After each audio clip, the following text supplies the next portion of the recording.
Jake Morrison wiped the sweat from his forehead as he climbed over another fallen log. The Colorado mountains were beautiful, but they were also exhausting. He had been hiking for 3 days now, and his legs were starting to feel like jelly. The thick forest around him was quiet except for the sound of his boots on the rocky ground and the occasional bird call from somewhere. Above, he stopped to catch his breath and pulled out his water bottle. The cool mountain air felt good in his lungs, and he smiled as he looked around at the tall pine trees. This was why he loved these solo hiking trips.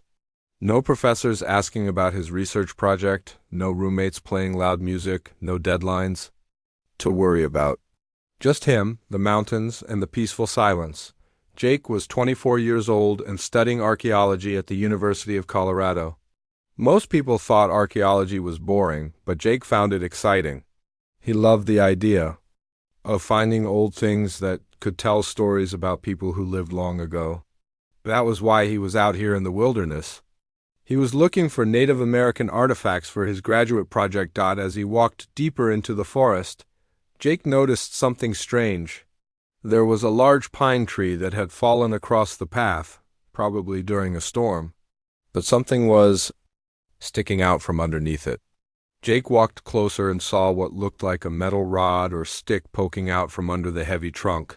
He put down his backpack and got on his knees to look more closely.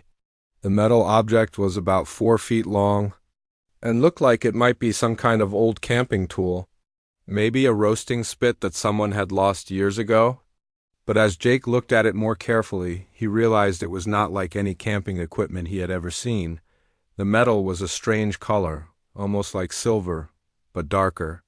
And there were markings all along the shaft. Not scratches or wear marks, but deliberate patterns that looked like they had been carved with great care.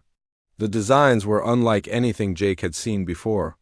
They looked almost like writing, but not in any language he recognized. Jake tried to pull the object out from under the tree, but it was stuck tight. He found a sturdy branch and used it as a lever to lift the trunk just enough to slide the metal rod free. When he touched it with his bare hands, he was surprised by how warm it felt. The metal should have been cold from being buried under the tree, but instead it felt like it had been sitting in the sun. He held the object up to examine it better. It was definitely some kind of tool with a pointed end that looked like it could be used for cooking meat over a fire. But the craftsmanship was incredible. The metal was perfectly smooth, and the carved patterns were so detailed that they must have taken weeks to complete. Jake had studied many ancient artifacts, but he had never seen metalwork this precise. Something about the object made him feel uneasy, but he could not figure out why. It was beautiful and mysterious, and as an archaeology student, he knew he should report it to his professor. But he also felt a strange pull toward it, like it was meant for him to find. Jake decided to keep the object for now. He would study it more carefully when he made camp for the night. He slipped it into his backpack and continued hiking. But as he walked, he kept thinking about the strange metal rod and the warm feeling it gave him when he touched it. The sun was starting to set when Jake found a good spot to camp. There was a small clearing next to a stream, with plenty of flat ground for his tent. He set up his camp quickly, having done this many times before. Soon he had a small fire going and was preparing to cook his dinner. That was when he remembered the metal rod. He pulled it out of his backpack and looked at it again in the firelight. The carved patterns seemed to catch the light in interesting ways, almost like they were glowing slightly. Jake decided to use it as a roasting spit for the fish he had caught in the stream. He cleaned the fish and slid it onto the pointed end of the metal rod. As he held it over the fire, the rod began to feel even warmer in his hands. The carved patterns definitely seemed to be glowing now, with a soft blue light that grew brighter as the fish cooked. Jake stared at the glowing patterns in amazement. This was not normal metal. This was something special, something that did not belong in these mountains. His heart started beating faster as he realized he might have found something truly extraordinary. As the fish finished cooking, the glow from the patterns became even brighter. Jake felt a strange tingling in his hands where he held the rod. The tingling spread up his arms and into his head. He started to feel dizzy, and the world around him seemed to blur. Then he heard the voice. It was not his own voice, and it was not coming from anywhere around him. It was inside his head, speaking directly to his mind. The voice sounded old and tired, like someone who had seen too much sadness. "Another world falls to the harvest," the voice whispered. The words were clear even though Jake had never heard the language before. Somehow, he understood perfectly what was being said. Jake dropped the metal rod in shock. The fish fell into the fire with a hiss, but he barely noticed. He was staring at the rod, which was now glowing bright blue and pulsing like a heartbeat. "Your species is next on the menu," the voice continued. Jake scrambled backward, away from the fire and the glowing rod. His mind was racing. He was hearing voices. Had he been alone in the mountains too long? Was he losing his mind? But the voice spoke again, more clearly this time. "Do not be afraid. I am Commander Zeph of the Cathara Defense Corps. I am speaking to you through the neural transmitter you have found." Jake stared at the rod, which was still glowing. "This is not real," he said out loud. "I am talking to myself." "You are not talking to yourself," the voice replied. "You are talking to the last survivor of my world. My people created this device to warn other species of the coming danger. You must listen to me." Jake felt his hands shaking. This was impossible. Metal rods did not talk. Alien beings did not speak inside his head. But the voice continued, and somehow Jake found himself believing it. "My world was called Cathara," Zeph said. "It was a beautiful place with great cities and peaceful people. But the Devourers came, and now it is gone. They consumed everything. Every person, every animal, every plant. They left nothing behind but empty rock." The images started flowing into Jake's mind. He saw a planet with purple skies and silver cities. He saw strange beings with 4 arms and gentle faces. And then he saw the attack. Dark ships filling the sky, terrible creatures pouring out of them, and the silver cities burning. "The Devourers travel from world to world," Zeph continued. "They are not like other species. They do not want to trade or learn or make friends. They only want to consume. They eat entire civilizations, taking not just the bodies but the knowledge, the culture, the very essence of what makes a species unique." Jake watched in horror as the images showed the beings of Cathara being hunted down and devoured by nightmarish creatures. He saw the last few survivors fighting desperately, knowing they could not win. "Before my world died, we sent out warning devices like this one," Zeph said. "We hoped that other species might have a chance to prepare, to fight back in ways we could not. You have found one of these devices. Your world is in terrible danger." The glow from the rod began to fade, and Jake felt the connection weakening.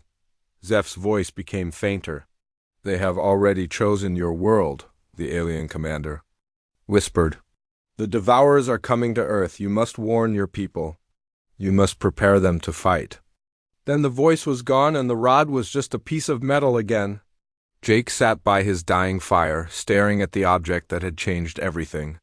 He did not know if he was crazy or if he had really spoken to an alien being, but he knew one thing for certain. He could not ignore what he had experienced. Tomorrow he would hike back to civilization, and then he would have to figure out how to save the world. Jake Morrison sat in his small apartment in Denver, staring at the metal rod on his kitchen table. 3 days had passed since he returned from his camping trip, and he was starting to wonder if he had imagined the whole thing. The rod looked completely normal now, just a piece of old metal with strange carvings on it.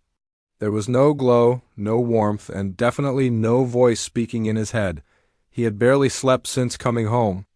Every time he closed his eyes, he saw the images that Zeph had shown him.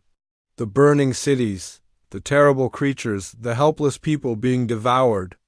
But in the daylight, sitting in his familiar apartment with traffic noise outside and his neighbor's television playing through the thin walls, it all seemed like a bad dream. Jake picked up the rod and held it in his hands.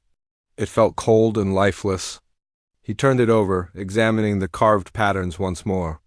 They were definitely not like any Native American designs he had studied. They were too complex, too precise. But that did not mean they were made by aliens. He had been studying archaeology for years, and he knew that the human mind could play tricks on people. Maybe he had been alone in the mountains too long. Maybe the stress of his graduate studies was getting to him. Maybe he had eaten something bad and hallucinated the whole experience. But deep down, Jake knew that was not true. What he had experienced felt more real than anything else in his life. The voice, the images, the terrible knowledge that Earth was in danger. It all felt completely real. Jake put the rod back on the table and walked to his computer. He spent the next few hours researching everything he could find about alien contact, UFO sightings, and government cover-ups. Most of what he found was obviously fake or crazy, but some of it made him think. There were stories of people who claimed to have been contacted by aliens, people who said they had been given warnings about threats to Earth. Of course, none of these people had any proof. They were dismissed as crazy or attention-seeking. Jake realized that if he tried to tell anyone about his experience, he would be dismissed the same way. Who would believe that a graduate student had been contacted by an alien through an old metal rod? That evening, Jake decided to try something. He waited until it was dark, then he lit a candle and sat at his kitchen table with the rod in his hands. He closed his eyes and concentrated, trying to recreate the feeling he had experienced by the campfire. For a long time, nothing happened. The rod remained cold and silent. Jake was about to give up when he felt the familiar tingling in his hands. The metal began to warm up, and the blue glow returned to the carved patterns. "You have returned?" Zeph's voice said in his mind. "I was beginning to fear that you had dismissed our conversation as a dream." Jake's heart started pounding. "You are real," he whispered. "I am as real as the danger that approaches your world," Zeph replied. "Have you told anyone about what you learned?" "No," Jake said. "Who would believe me? I barely believe it myself." "You must believe it," Zeph said urgently. "And you must convince others. Time is running short. The Devourers are already on their way to your world." Jake felt more images flowing into his mind. He saw massive ships moving through space, their hulls black and organic-looking. Inside the ships were thousands of the terrible creatures he had seen before. They were not like any Earth animals. They looked like a nightmare. Combination of insects and machines with multiple legs, sharp teeth, and glowing eyes. "They have been traveling for many years," Zeph explained. "They move slowly because their ships are so large. But they will arrive at your world in exactly 44 days. 44 days? Jake said in shock. "That is not very long." "It is. More time than most worlds receive," Zeph said. "Usually the Devourers arrive without warning. Your species has a chance to prepare, but only if you act quickly." Jake saw more images. The Devourer ships would not attack immediately when they arrived. Instead, they would pretend to be peaceful explorers. They would send messages claiming to be scientists from a distant galaxy interested in learning about Earth's culture and biology. "They always do this," Zeph explained.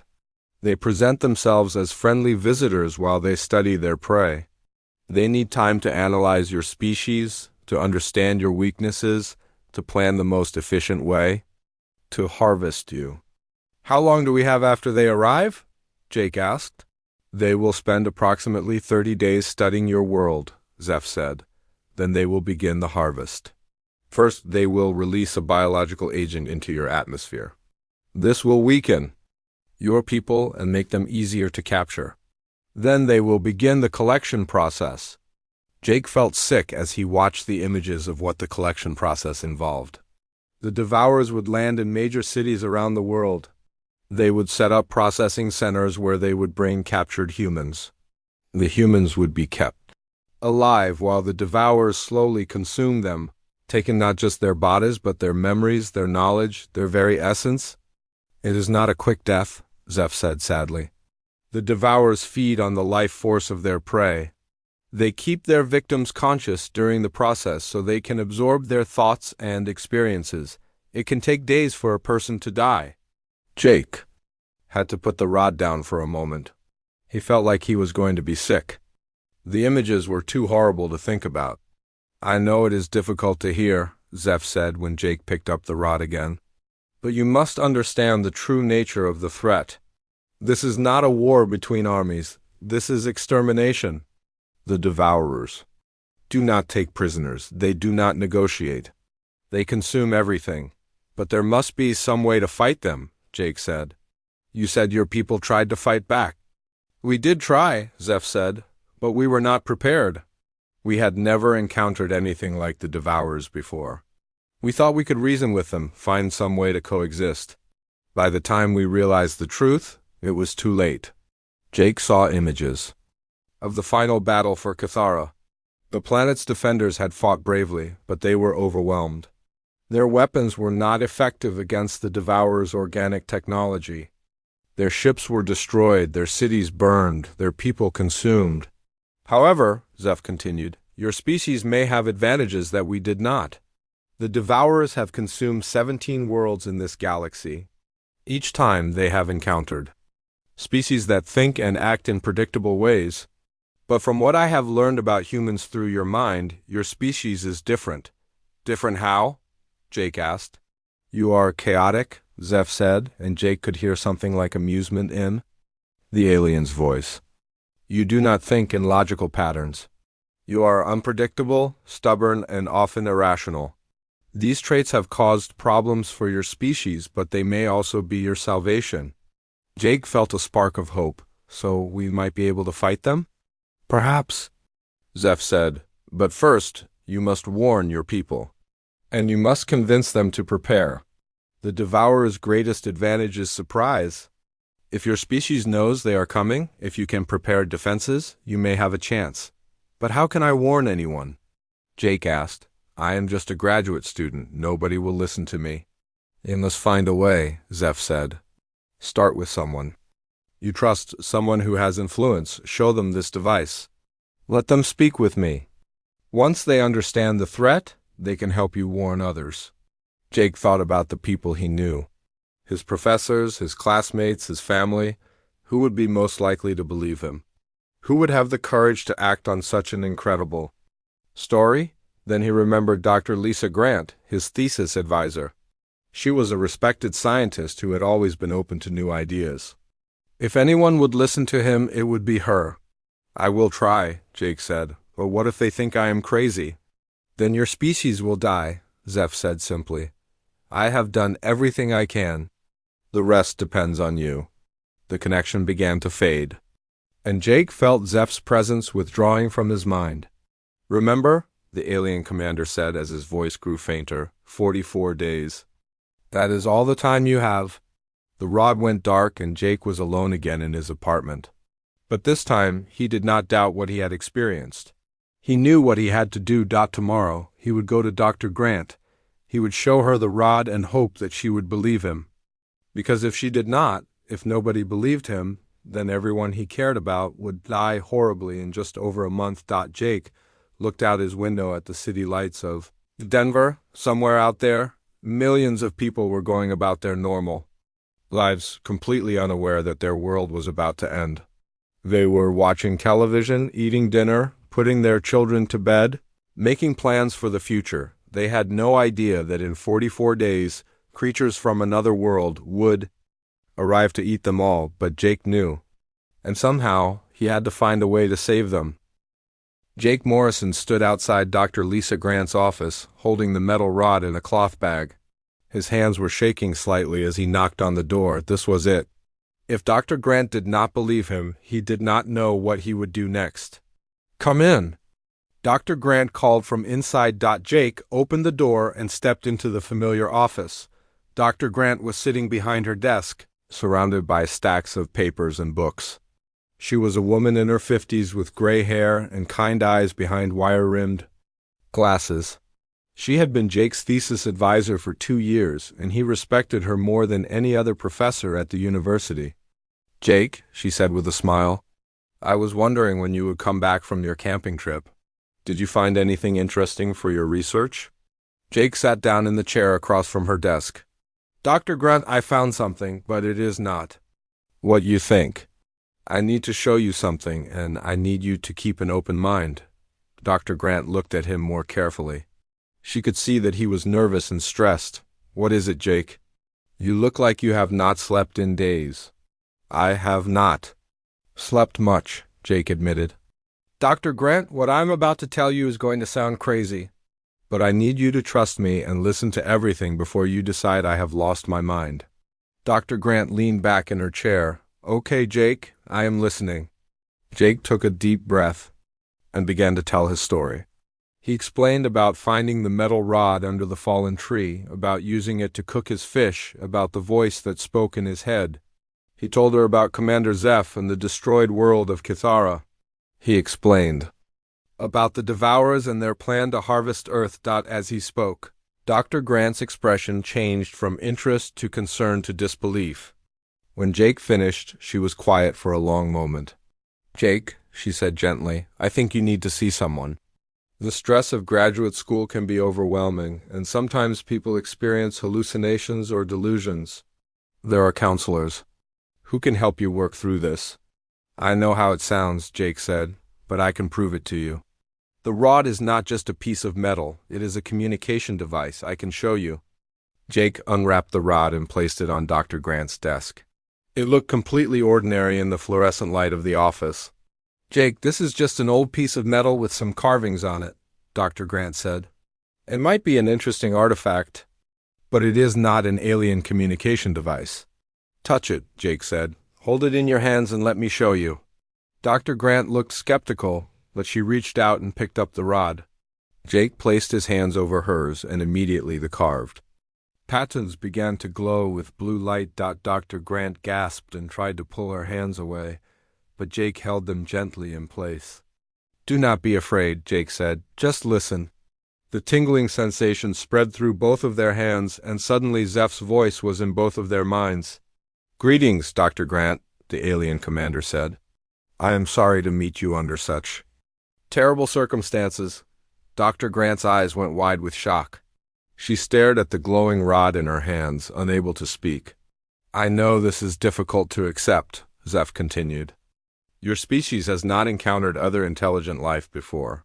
But I am real, and the danger I have warned Jake about is real as well." Images began flowing into Dr. Grant's mind. She saw Kithara as it had been, beautiful and peaceful. She saw the Devourer ships arriving, the terrible creatures pouring out of them. She saw the final battle and the destruction of an entire world. "My God," Dr. Grant whispered. "This is impossible." "I wish it were impossible," Zeph said. "But the Devourers are real, and they are coming to your world. You have 39 days to prepare." Zeph began sharing more detailed information about the Devourers. He explained their biology, their technology, their methods of attack. Dr. Grant, with her scientific background, asked questions that Jake had not thought to ask. "Their ships are biological," Zeph explained. "They grow them like plants, but they are also machines. They use organic technology that your current weapons cannot damage easily." "What about their weaknesses?" Dr. Grant asked. "They rely on a hive mind to coordinate their actions," Zeph said. "If you can disrupt their communication, they become confused and disorganized. They also have trouble adapting to unexpected tactics. They are used to fighting species that think logically and predictably." Dr. Grant felt the connection beginning to weaken. "Wait," she said. "How can we contact you again? How can we learn more?" "Jake knows how to reach me," Zeph said as his voice faded, "but be careful. The more you use this device, the more energy it consumes. Eventually, it will stop working." The glow faded from the rod, and Dr. Grant found herself staring at what looked like an ordinary piece of metal again. But she knew that what she had experienced was real. The voice, the images, the terrible knowledge about the coming invasion. "We have to warn someone," she said to Jake. "We have to tell the government, the military, someone who can do something about this." Jake nodded. "But who will believe us? Even if we show them the rod, they might think we are both crazy." Dr. Grant thought for a moment. "I know someone who might listen. Colonel Pete Davis works with the military's Scientific Advisory Committee. He has clearance to access classified projects. If anyone would take this seriously, it would be him." Over the next few days, Dr. Grant arranged a meeting with Colonel Davis. She told him that she had discovered something that posed a threat to national security, but she could not discuss it over the phone. The colonel agreed to meet with her. At a secure location, Colonel Davis was a tall, serious man in his 40s. He had worked with scientists before on various military projects, and he trusted Dr. Grant's judgment. But when she and Jake began telling him about alien invaders and communication devices, he looked skeptical. "Dr. Grant, I have a lot of respect for you," he said. "But this sounds like science fiction." "I know it does," Dr. Grant said. "But we can prove it to you." They showed him the rod and demonstrated its capabilities. When Zeph's voice spoke directly to the colonel, explaining military tactics and sharing intelligence about the Devourer fleet, Colonel Davis realized that this was not a hoax. "How many people know about this?" he asked. "Just the three of us," Jake said. "We wanted to be careful about who we told." Colonel Davis nodded. "Good. This information is too dangerous to spread around carelessly. I'm going to contact some people I trust. We need to put together a team to deal with this threat." Within a week, a secret task force had been assembled. General Karen Stone, a decorated military commander, took charge of the operation. Dr. Alex Chun, a brilliant physicist, was brought in to study the rod and its technology. Several other scientists and military officers were also recruited, all sworn to secrecy. The task force met in a secure facility outside Denver. Jake found himself in the strange position of being the primary contact with their alien ally. He would communicate with Zeph regularly, gathering intelligence about the Devourers and their plans. "We need to understand their technology better," Dr. Chun said during one of their meetings. "This rod is more than just a communication device. It generates energy in ways that our science cannot fully explain." Through his conversations with Zeph, Jake learned that the rod was actually a prototype weapon. The Kithara had been working on it when their world was attacked. It could generate specific frequencies that disrupted the Devourer's organic technology. "But it is not powerful enough to stop an entire fleet," Zeph explained. "You would need to amplify its signal somehow, spread it across a wide area." Dr. Chen and his team began working on ways to boost the rod's power. They discovered that certain quantum frequencies could be used to enhance its effects. If they could build a network of transmitters around the world, they might be able to create a disruption field that would affect the entire Devourer fleet. Meanwhile, General Stone began preparing military units for the coming invasion. She could not tell them the truth about what they were preparing for, so she told them it was a classified exercise involving a potential terrorist attack with advanced technology. Jake continued to serve as the link between the human forces and their alien ally. The more he communicated with Zeph, the more he felt the alien commander's memories and knowledge becoming part of his own mind. He began to understand military strategy and tactics that he had never studied. He could visualize battle plans and predict enemy movements. "The merging process is accelerating," Zeph explained during one of their conversations. "Your mind is adapting to mine more quickly than I expected. This is good. You will need my knowledge in the battles to come." As the days passed, Jake found himself changing. He was no longer just a graduate student studying old artifacts. He was becoming something new, a bridge between two species, a warrior preparing for a war that would determine the fate of his world. The task force worked frantically to prepare Earth's defenses. They had less than a month left before the Devourers arrived. Every day that passed brought them closer to the greatest battle in human history, but Jake was no longer afraid. He had Zeph's memories, his knowledge, his determination, and he had something that the Devourers had never encountered before. He had human stubbornness, human creativity, and human refusal to give up. The aliens were coming to harvest Earth, but they were going to discover that humans were not going to be easy prey. They were going to fight back, and they were going to win. The news came on a Tuesday morning, exactly when Zeph had predicted it would. Jake Morrison was sitting in the secret command center when every television screen in the room suddenly switched to the same emergency broadcast. This is a special announcement from the President of the United States, the news anchor said.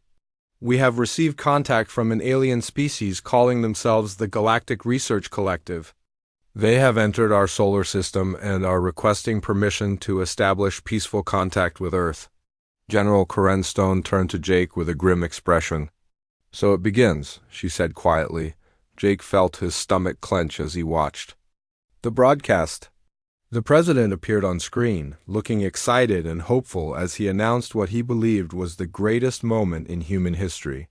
He spoke about the peaceful intentions of the visitors, their desire to share knowledge and culture, and the amazing opportunities this would bring for humanity. Jake wanted to scream at the television. He wanted to tell the president that he was making a terrible mistake, that these visitors were not peaceful explorers but hungry predators. But the president did not know the truth. Only Jake's small task force knew what was really happening. The alien representatives will arrive in Washington, D.C. tomorrow, the president continued. They have requested meetings with world leaders to discuss establishing formal relations between our species. Dr. Alex Chun, who was monitoring the quantum detection equipment, looked up from his instruments. I am picking up massive energy. Signatures in orbit, he reported. Whatever ships they have up there, they are enormous.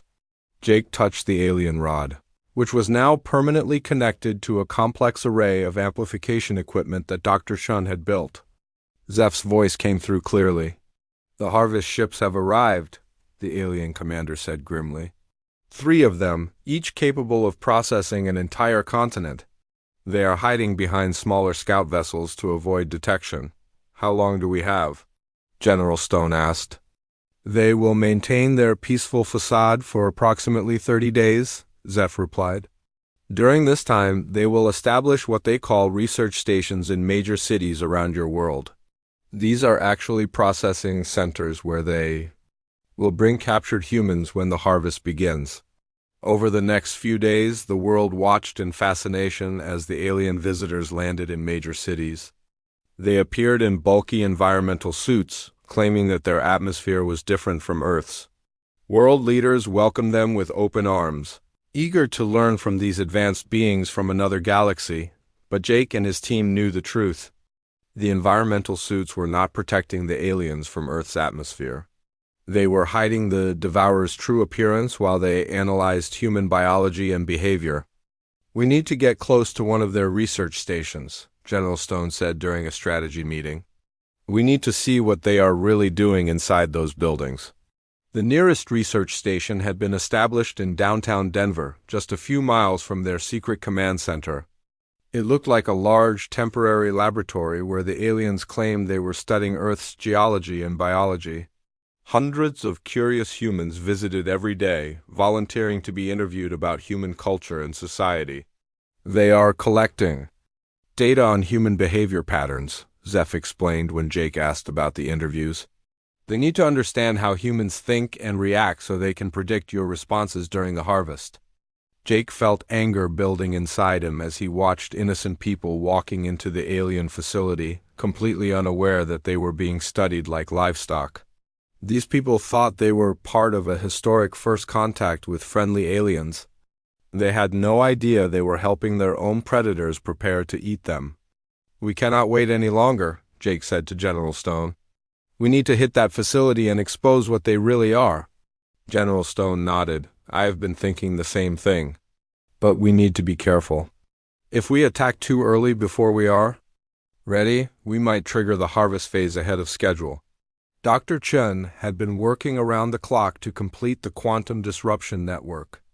Transmitters had been secretly installed in major cities around the world, disguised as cell phone towers and satellite dishes, but the network was not yet at full power. I need at least 2 more weeks to complete the calibration, Dr. Chun reported. If we activate the network now, it might only affect the local area. We need global coverage to disrupt their entire fleet. But events were moving faster than they had hoped. Reports were coming in from around the world about strange disappearances near the alien research stations. People were going in for interviews and not coming out. The aliens claimed these individuals had volunteered to visit their ships for extended cultural exchanges. But Jake knew the truth. They are starting early tests, Zeph confirmed. They are taking small numbers of humans to study their physiology more closely. This is the beginning of the harvest phase. Jake could not stand by and watch innocent people disappear. We have to do something, he said to General Stone. We cannot let them take any more people. General Stone made a difficult decision. We will hit the Denver facility tonight, she announced. It is not ideal timing, but we cannot allow them to continue taking hostages. That evening, Jake found himself dressed in military gear, carrying weapons he had never used before. But somehow, he knew exactly how to use them. Zeph's memories and training had become part of him. He could feel the alien commander's tactical knowledge flowing through his mind. Sergeant Tony Martinez led the assault team. He was a tough, experienced soldier who had initially been skeptical about the alien threat. But after seeing demonstrations of the rod's capabilities, he had become one of their most dedicated fighters. Remember, General Stone told the team, before they left, we are not just trying to rescue the hostages. We need to expose these creatures for what they really are. The world needs to see the truth. The research station looked peaceful from the outside. It was a large white building, with the alien symbol displayed prominently on the front. Guards in environmental suits patrolled the perimeter, but they appeared to be carrying only basic security equipment. Jake and his team approached the building under cover of darkness.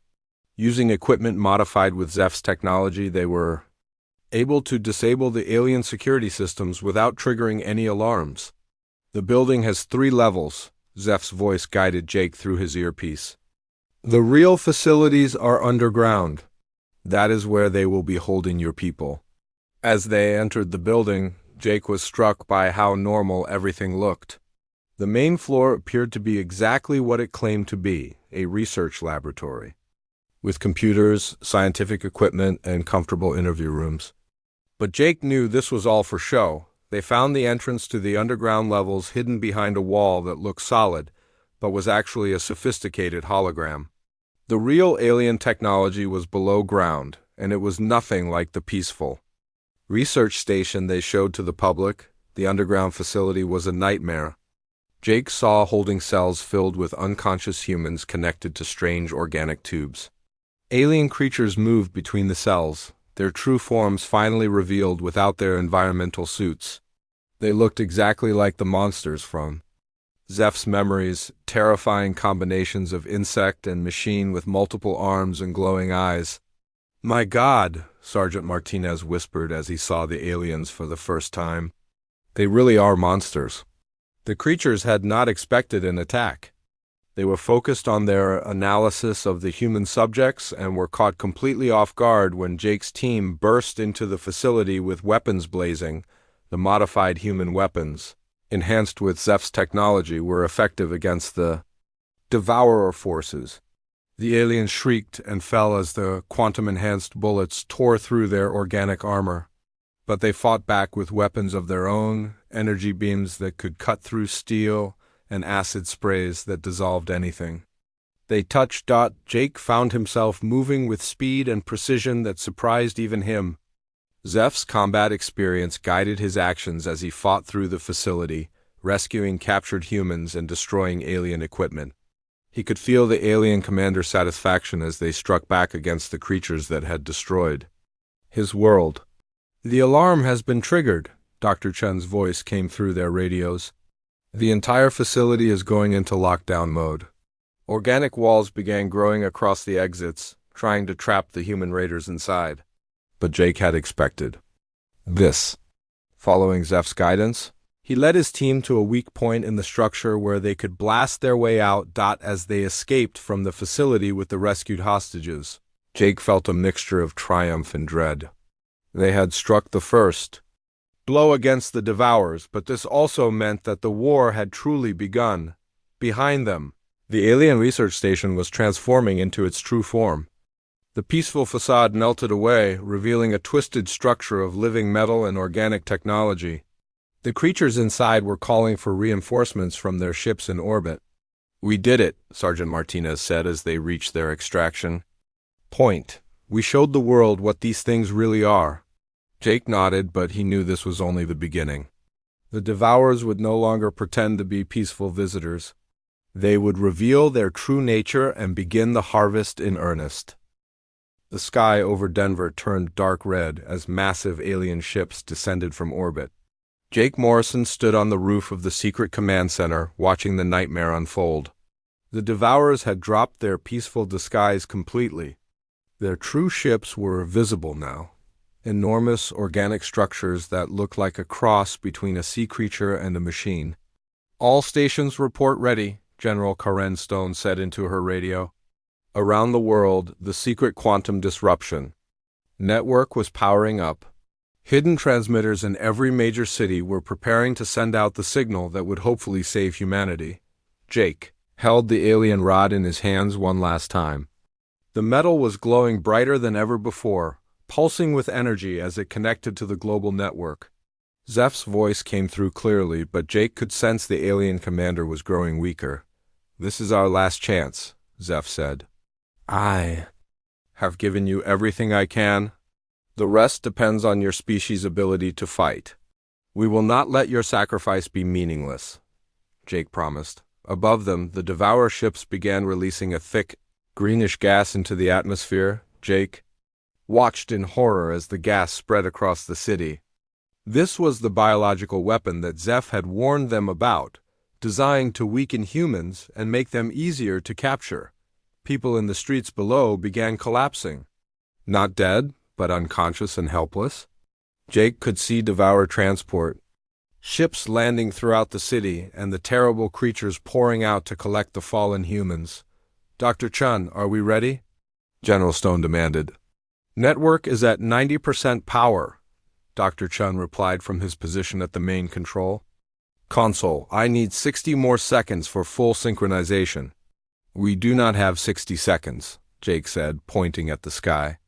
One of the massive harvest ships was positioning itself directly above their building. Organic tendrils were extending downward, reaching toward their hidden facility. Activate the network now, General Stone ordered. Dr. Chun's fingers flew over his controls. Around the world, hidden transmitters began broadcasting the quantum frequency that Zeph had taught them.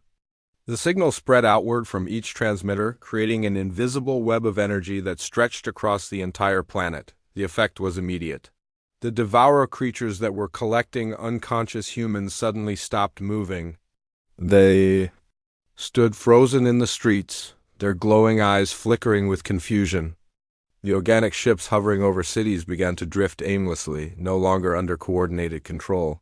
It is working, Zeph said, and Jake could hear amazement in the alien's voice. The hive mind is disrupted. They cannot communicate with each other, but the victory was short-lived. Even as individual Devourers stumbled around in confusion, the massive harvest ships began adapting to the disruption. Their organic systems started changing, evolving new ways to communicate that could resist the quantum interference. They are adapting faster than we expected, Dr. Chun reported. The network is only buying us time, not stopping them permanently. Cake felt Zeph's knowledge flowing through his mind more intensely than ever before. The alien commander was transferring everything he knew about Devourer weaknesses, about their technology, about how to fight them effectively, the primary control. No, Zeph said urgently. Each harvest ship has a central brain that coordinates the others. If you can destroy the primary node, the entire fleet will be crippled. Where is it? Jake asked. Images flowed into his mind showing the interior of the nearest harvest ship.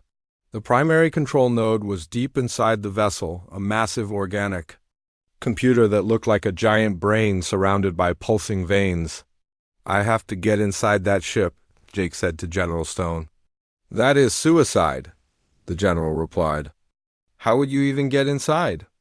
Jake looked at the alien rod in his hands.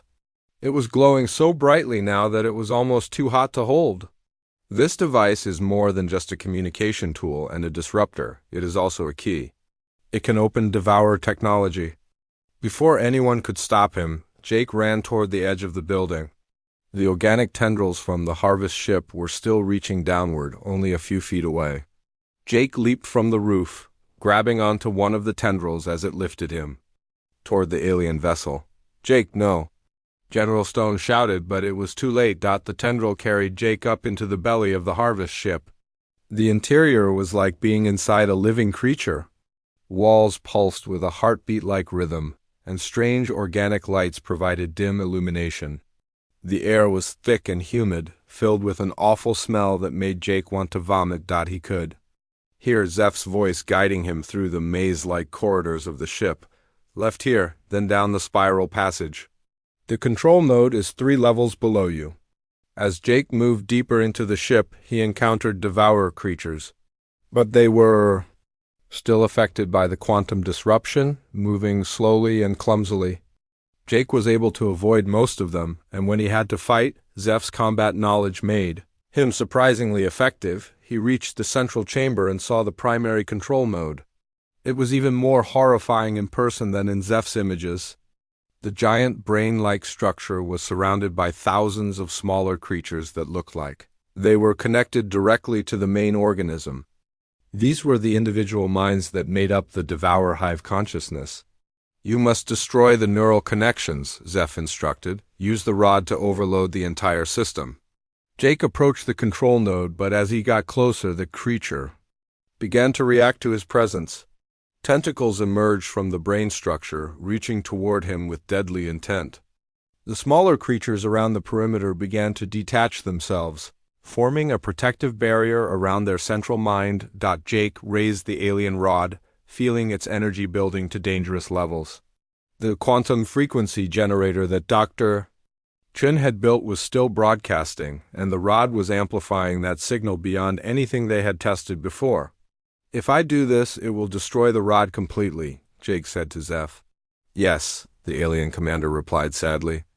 "And it will likely destroy me as well. My consciousness is stored in that device. But your species will survive?"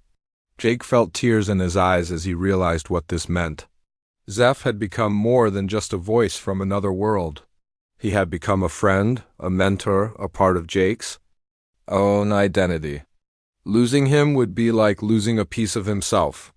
"There is no other way," Zeph said gently. "This is what I live for, what my people died for. The chance to stop the Devourers from consuming another world."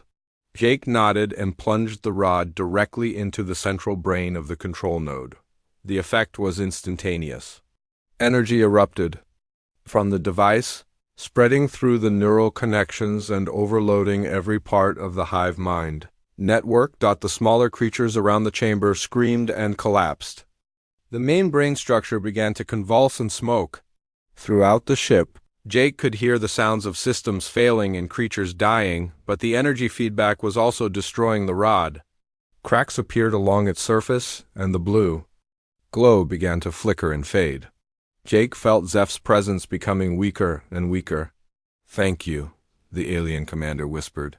"You have given my people the peace they deserved. Your species has proven itself worthy of survival." "Zeph, wait," Jake said desperately. "Is there any way to save you?" "I am already dead," Zeph replied, his voice barely audible now. "I died with my world, but through you I have lived again. Through you I have achieved victory. That is enough." The rod cracked completely and went dark. Jake felt the alien consciousness fade away forever. He was alone again, but he was not the same person who had found the rod in the Colorado mountains. He carried Zeph's knowledge, his courage, and his determination to protect innocent life. Around him, the harvest ship was dying. The control node had stopped functioning, and without its coordination, the entire Devourer fleet was crippled. Jake could feel the ship beginning to fall from the sky. He ran through the collapsing corridors, following emergency routes that Zeph's knowledge had shown him. He reached an escape pod just as the main structure began to break apart. The pod carried him safely to the ground as the massive harvest ship crashed into the mountains outside Denver. On the surface, Jake found a world transformed. The other Devourer ships were also falling from the sky, their crews dead or dying without the hive mind to sustain them. The creatures that had been collecting humans lay motionless in the streets. The biological weapon in the atmosphere was dispersing harmlessly. General Stone found Jake sitting beside the wreckage of the harvest ship, still holding the broken pieces of the alien rod. "Is it over?" she asked. Jake looked up at the clear sky, where the last of the Devourer ships was disappearing into space. The survivors of the fleet were retreating, no longer a coordinated threat, but just a handful of damaged vessels fleeing for their lives. "It is over," Jake said. "They will not be back. And word will spread to other Devourer fleets that Earth is not an easy target. They will look for easier prey elsewhere." In the days that followed, the world struggled to understand what had happened. Governments tried to explain the alien attack and humanity's victory, but much of the truth remained classified. Jake returned to his quiet life as a graduate student, but he was forever changed by his experience. Sometimes, late at night, he would hold the broken pieces of the alien rod and remember Zeph's voice.